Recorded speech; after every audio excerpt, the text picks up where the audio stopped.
दोस्तों, इन दिनों आप हलाल सर्टिफिकेट, हलाल प्रोडक्ट पर बैन, ये सब चीज़ें सुन रहे होंगे बार बार। मुसलमानों के बारे में आम तौर पर जो सब लोग जानते हैं वो ये है कि मुसलमान भले ही कमाई हराम तरीके से करे। मान लीजिए मुसलमानों ने किसी की ज़मीन पर कब्ज़ा कर लिया है, मान लीजिए मुसलमानों ने किसी फ्रॉड तरीके से कमाई की है, मान लीजिए मुसलमान बहुत सारे ज़रिए हो सकते हैं जो गलत तरीके से वो पैसा कमा रहा है।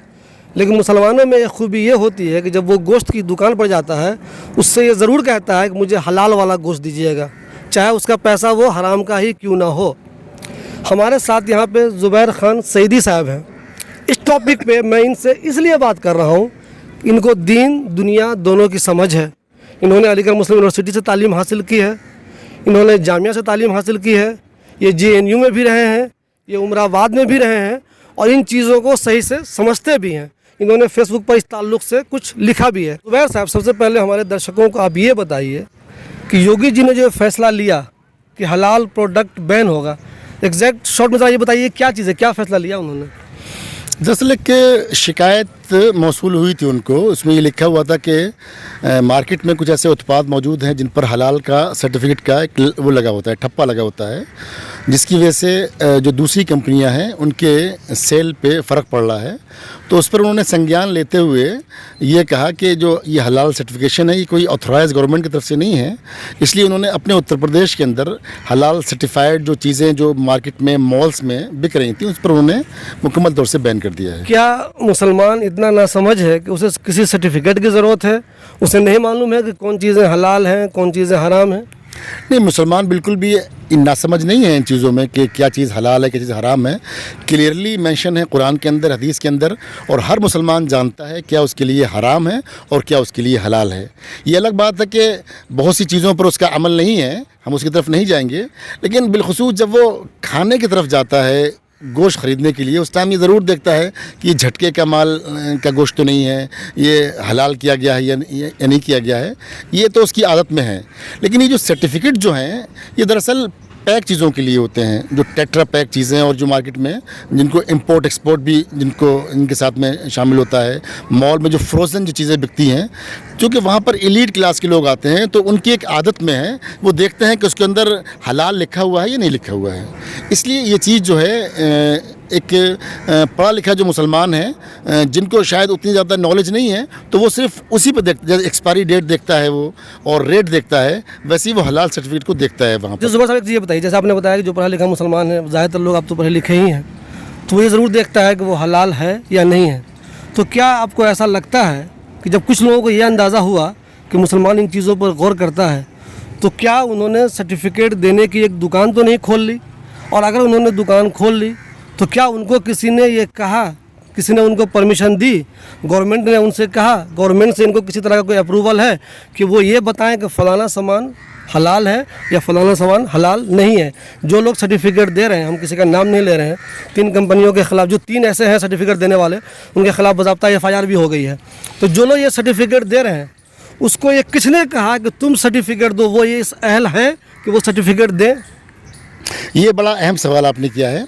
असल में होना तो ये चाहिए था कि ये बहुत अहम इशू है, क्योंकि आज जब पैक चीज़ों का ज़माना है और पूरी दुनिया के अंदर, चाहे आप मगरब में चले जाएं, अमेरिका में, बरतानिया में, जापान में, जर्मनी में, कहीं भी आप चले जाएं, वहाँ पर पैक चीज़ों पर ये हलाल सर्टिफिकेशन की एक इंटरनेशनल एक ऑथराइज कंपनी है जिनको वहाँ की सरकारों ने अप्रूव किया है। लेकिन बदकिस्मती ये है हिंदुस्तान की, हमारे यहाँ हज कमेटी तो सरकार से अप्रूव्ड है, लेकिन ये जो बहुत ही अहम चीज़ है हलाल सर्टिफिकेशन, होना तो ये चाहिए था कि हमारे जो बड़ी तंजीमें हैं वो पहले गवर्नमेंट से रुजू करती कि उसको गवर्नमेंट के दायरे में, क्योंकि अगर आपको हिंदुस्तान में काम करना है तो गवर्नमेंट के दायरे में काम करना होगा।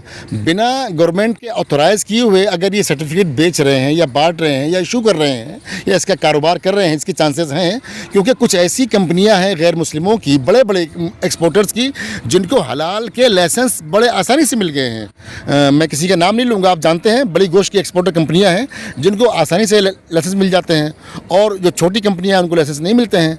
तो ये कहीं ना कहीं इसमें एक कारोबार पिन्हा है। होना ये चाहिए था कि इन अथॉरिटीज़ को, अगर वो अपने आप को अथॉरिटी मानते हैं, तो गवर्नमेंट से रुजू करना चाहिए था कि ये बहुत ही अहम इशू है, इसको आप सरकार के दायरे में, एक मंत्रालय के दायरे में इसको चीज़ों को लेके आएँ। जो फूड वाला FSSAI जो एक डिपार्टमेंट होता है गवर्नमेंट का, उसके अंडर में एक, और उसका फ़ायदा ये होता है कि उनको रिक्वायरमेंट भी मुसलमानों की होती है। वहाँ पर मौलवियों की रिक्वायरमेंट, जैसे आर्मी के अंदर जो मुसलमान आर्मी वाले होते हैं, एक रिलीजियस टीचर का वहाँ अपॉइंट किया जाता है अंतिम संस्कार करने के लिए, तजहीज़ तकफीन करने के लिए, नमाज पढ़ाने के लिए। वैसे अगर सरकारी सतह पर ये मुदाखलत करते तो हमारे बहुत से लोग जो स्कॉलर हैं, इस्लामिक स्कॉलर हैं, उनको गवर्नमेंट की मुलाजमत के मौक़े मिलते।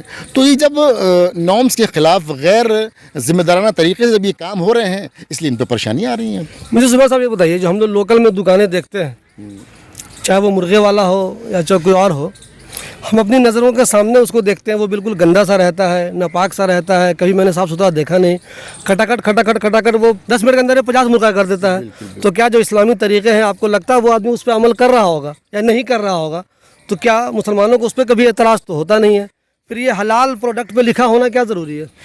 बड़ी आपने अहम बात कही है। ये अल्लाह ताला के रसूल सल्लल्लाहु अलैहि वसल्लम ने जो ज़बह करने के जो उसूल बताए हैं, उसके अंदर एक बड़ा उसूल ये है कि आपकी जो छुरी हो, जो चाकू हो, वो इतना तेज़ हो कि जानवर जो है बहुत आसानी से कट जाए।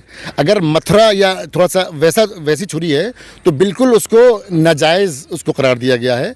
हमें जानवर को ज़बह तो करना है, लेकिन उसकी जान जब निकल रही है उसका भी ख्याल करना है। पूरे तरीक़े बताए गए हैं, पूरे आदाब हैं। ये जिस अंदाज़ में यहाँ देखते हैं कि वो हल्का सा वो लगा करके उनको तड़पने के लिए छोड़ देते हैं इस अंदाज़ में, और बहुत ही जल्दी से उसका खून पूरा नहीं निकल पाता है जो काटते हैं, कहीं ना कहीं लगता है, दिल को फील होता है कि बहुत ही गैर इंसानी तरीक़े हैं। इनको थोड़ा सा अपडेट करना चाहिए, इसको अच्छे तरीके से अपनाना चाहिए। लेकिन इस बात पर लोग, चूँकि कंज्यूमर इतने ज़्यादा हैं और जल्दी में इतने होते हैं, कोई इस पर ध्यान देता ही नहीं है। उनको बस जल्दी से गोश्त मिल जाए, वो अपने घर चले जाएं। ये मसला है दरअसल। जिस तरह योगी जी ने ये फैसला लिया है, हो सकता है आने वाले दिनों में और स्टेट में भी हो जाए। गिरिराज सिंह ने बिहार के लिए भी ये शुरू कर दिया है। तो मुझे आप ये बताइए, क्या ये सिलसिला धीरे धीरे दूसरे स्टेट में भी जाने लगेगा? और क्या मुझे ये बताइए कि जो लोग इस तरह की मांग कर रहे हैं, वो बिजनेस की वजह से मांग के, जैसे योगी जी ने मांगी नहीं इसे बैन करो, बिजनेस मुतासिर हो रहा है लोगों का, वो बिजनेस की वजह से कर रहे हैं, मुतासिर हो रहा है कुछ लोगों का, या आपको लगता है नहीं कहीं कुछ नफरत का मामला जैसा आम लोग कह रहे हैं? आपको ऐसा कुछ लगता है या बिजनेस ही इन्वॉल्व है, ये लगता है आपको? देखिए, उत्तर प्रदेश के मुख्यमंत्री योगी जी ने जो फैसला लिया है, उनकी मंशा क्या है, मैं उनके दिल का हाल तो मैं नहीं जानता हूँ। लेकिन होता क्या है, जब भी कोई फैसला कोई सरकार लेती है तो दूसरे सरकारों के लिए, दूसरे स्टेट की सरकारों के लिए एक नज़ीर बन जाती है वो। और एविडेंस वाला जो हिंदुस्तान में कानून है, हर जज भी कोई फैसला करता है तो एविडेंस वो देखता है कि ऐसे फैसले कोई जज पहले कर चुका है। एक रियासत ने अगर कोई इक़दाम किया है तो दूसरी रियासत के लिए वो काम आसान हो जाता है। और ये ऐसी चीज़ है जो अगर नॉर्म्स के ख़िलाफ़ है, अगर इन्होंने तरीक़े से इस काम को नहीं किया है, तो यकीनन दूसरी सरकारें भी इसको करेंगी और हो सकता है कि ये एक नेशनल इशू बन जाए और बाकायदा ये सर्टिफिकेट, और हो सकता है इसके अंदर एक खैर का पहलू भी हो।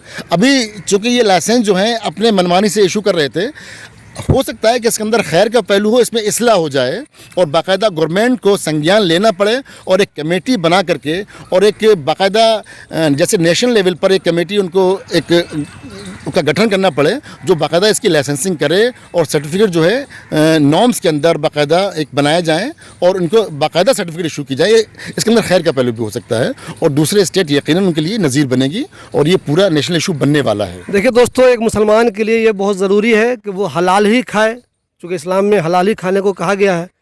लेकिन ये कोई ज़रूरी नहीं है कि जिस प्रोडक्ट पे सर्टिफिकेट लिखा हुआ है कि ये हलाल है, वो हलाल ही होगा।